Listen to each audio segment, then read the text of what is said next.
Most people think the danger starts when you cross $10,000. That is old thinking. The danger started a long time ago when Washington froze one number in 1970 and then let inflation do the rest. That is the part most people miss. The trap is not new. The trap is old. It is just catching richer looking ordinary people now because the dollar got smaller and the tripwire did not move. You are not walking into a bank branch anymore. You are walking through a surveillance gate designed for another century. And if you are in or near retirement, that matters more than most people understand. Because at 35, a surprise delay is annoying.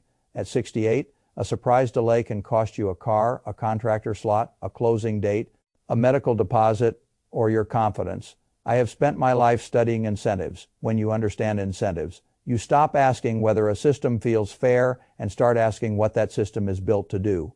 And the modern money movement system is not built to make retirees comfortable. It is built to make institutions safe. That one sentence explains almost everything. I want to walk you through this the way I would explain a dangerous business model, not with panic, with clarity. Because once you see what actually changed, the right response becomes obvious. The first mechanism is what I call the frozen threshold. Federal law still requires financial institutions to report cash transactions above $10,000 in a day. That number comes out of the Bank Secrecy Act of 1970. It has survived inflation, multiple generations, and an entire change in what ordinary life costs. If that number had grown with inflation, you would not be talking about $10,000 today. You would be talking about something closer to $80,000. Think about what that means in 1970. $10,000 was a giant amount of cash. Today, it can be a used car, a dental procedure, a roof deposit, a funeral bill, a child's emergency, a grandchild's wedding gift, or a rollover mistake. In 1970, that line was built to catch behavior that looked extraordinary. Today, it catches behavior that looks like retirement. That is the first thing to get through your head.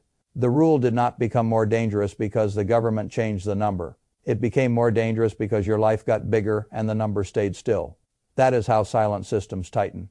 They do not always move the fence. Sometimes they let inflation herd you into it. Now let me give you the second mechanism. I call it the discretion machine. A lot of retirees still believe banking is mechanical. They think the teller counts the bills, checks the ID, prints the receipt, and the matter is finished. That world is gone. Today you are dealing with software compliance teams, fraud filters, elder exploitation reviews, branch discretion, and in many states temporary hold laws aimed at suspected financial abuse. There is not one simple national rule that says every senior withdrawal gets frozen for exactly the same number of hours. That would almost be easier. The real system is more dangerous because it is patchwork, different institutions, different state rules, different internal policies, different risk departments, same direction, more power to stop a transaction, more legal cover for the institution, more burden on you to explain yourself. I want you to hear this clearly. The institution does not need to think you are guilty. It only needs to think the transaction looks unusual enough to be reviewed. And unusual does not mean criminal. It can mean different. That is the word that matters. If your pattern for 10 years has been small, routine withdrawals, and suddenly you ask for a large amount of cash, you are no longer just a customer. You are an exception. And exceptions get escalated. That is the identity flip. Almost nobody is ready for. You think you are the owner of the account. In the moment that matters, the system temporarily treats you as the subject of a risk review. I have seen enough institutions to know how this goes. If a bank releases funds and something later proves fraudulent, that creates pain for the bank. If the bank delays you and it turns out you were perfectly legitimate, the bank usually pays very little price. That incentive is not subtle. Freeze first, explain later. That is not personal. It is economic. And if you do not understand that, you will keep expecting courtesy from a system built around liability control. Now we come to the third mechanism. This is the one that can do real damage. I call it the structuring snare. A lot of innocent people think they are being clever when they say, I will just keep each deposit under $10,000. That sentence has ruined lives. Let me make this brutally clear, breaking cash deposits or withdrawals into smaller amounts. For the purpose of avoiding the reporting requirement is its own crime. The money can be legal, the source can be clean, the taxes can be paid. It does not matter. If the purpose is to dodge the reporting line, the behavior itself becomes the problem. This is where ordinary common sense gets people into extraordinary trouble. A retiree says, I do not want paperwork. A shop owner says, my insurance carrier does not like too much cash on the premises.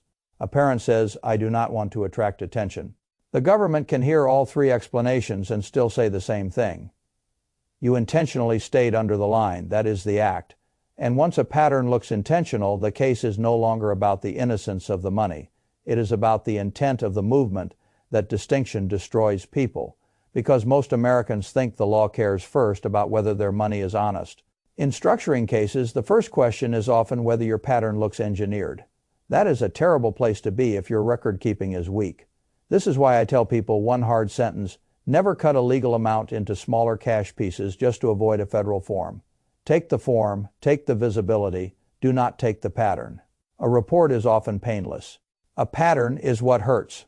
The fourth mechanism is more subtle. I call it the data funnel.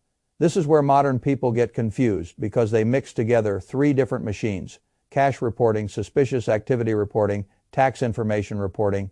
Those are not the same thing. And if you treat them like the same thing, you will make dumb decisions. Cash over 10,000 triggers one type of reporting. Suspicious patterns can trigger another. Payment apps and digital asset platforms create their own tax reporting trails, different forms, different purposes, different agencies in some cases.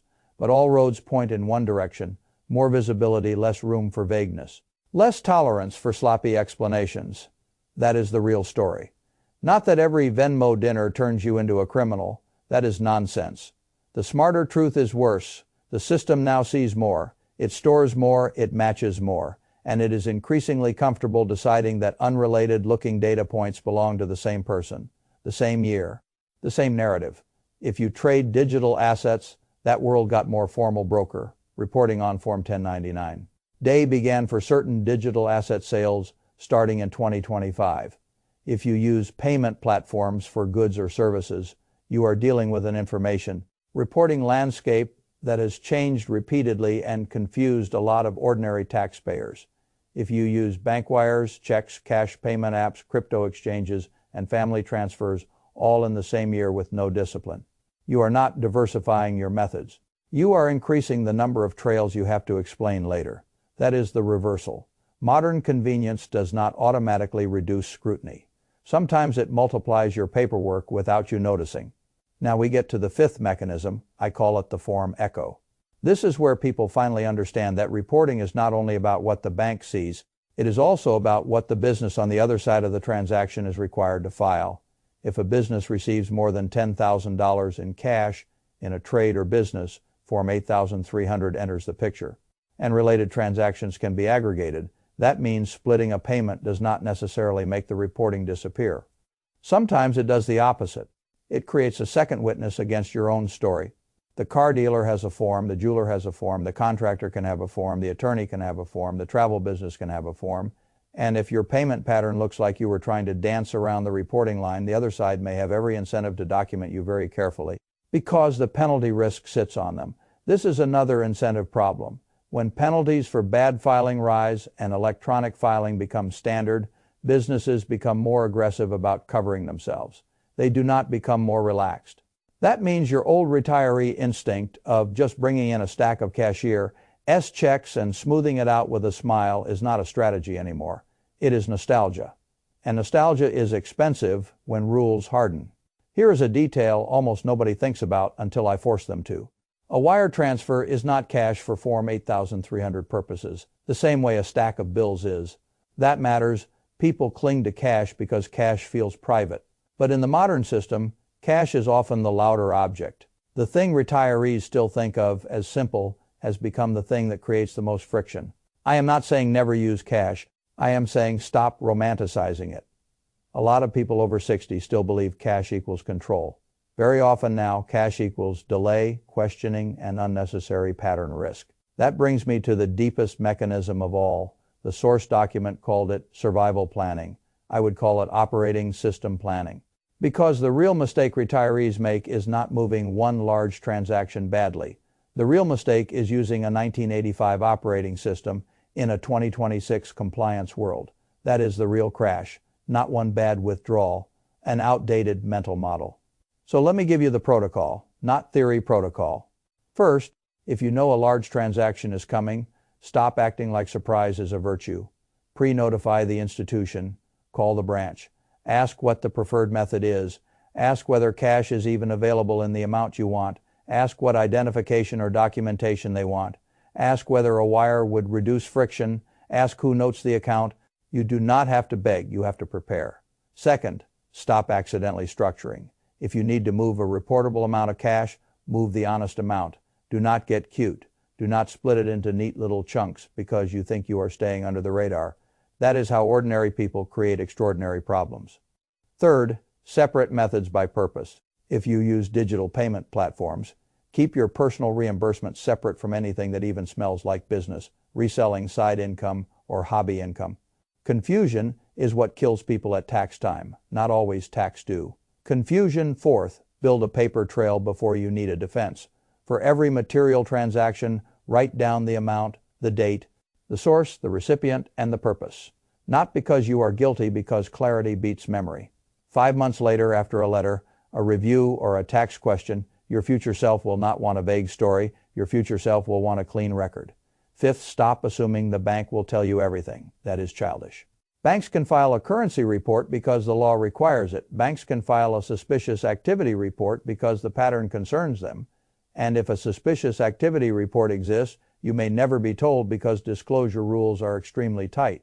That means you cannot measure risk by whether anyone warned you. Silence is not proof that nothing happened. Silence is often part of the design. Now let me say the thing most people do not want to hear. This is not mainly about crime. It is about scale. When a threshold from 1970 stays frozen while inflation keeps marching. Ordinary life itself slowly starts to resemble suspicious life inside an old reporting architecture. That is the real story. A retiree pays for a roof. A widower moves insurance proceeds. A couple buys a car in cash because they hate debt. A parent helps a child with a home purchase. A family settles an estate, and every one of those perfectly American acts now takes place inside a machine that was never modernized for the size of modern life. That is why decent people feel blindsided. They are obeying present-day economics inside a system that still thinks like 1970. Once you see that, the emotional confusion disappears. You stop taking it personally. You stop asking whether the teller likes you. You stop telling yourself your 40-year banking relationship will carry the day. Relationships help. Preparation helps more. I want to close with one last flip. Most people think the wealthy have an advantage because they know secrets. Usually the advantage is smaller than that. They know procedure. They know that large transactions should be planned, not improvised. They know that wires often beat cash. They know that documentation is not paranoia. They know that institutions are run by incentives, not sentiment. They know that when a line is dangerous, you do not dance around it. You cross it cleanly or redesign the route. That is what I want you to take from this. Not fear discipline, the $10,000 rule did not suddenly become vicious because somebody made a speech. It became vicious because the country changed and the line did not. The retiree who still moves money like it is 1970 is the one who gets jammed. The retiree who understands the frozen threshold, the discretion machine, the structuring snare, the data funnel, and the form echo is the one who keeps control. That is the game. Now, not how much money you have, how cleanly you can move it. Because in this system, freedom is not just having money. Freedom is being able to move your own money when your life requires it. If you wait until the day you need it, you are late. Build the protocol before the pressure arrives. Do it while the stakes are low. Do it while there is no contractor in the driveway, no dealer holding the keys, no family crisis, no closing clock, no panic in your chest. The people who get frozen are often not the guilty ones. They are the unprepared ones. And I would rather look a little early, a little boring, and a little over. Organize and stand in a bank branch one day learning that ownership and access are not the same thing. That is the knife edge. You think the money is yours because the statement says it is. The real test comes when you try to move it. That is where the modern system tells you who is really in control. Do not let that be the first day you start learning the rules.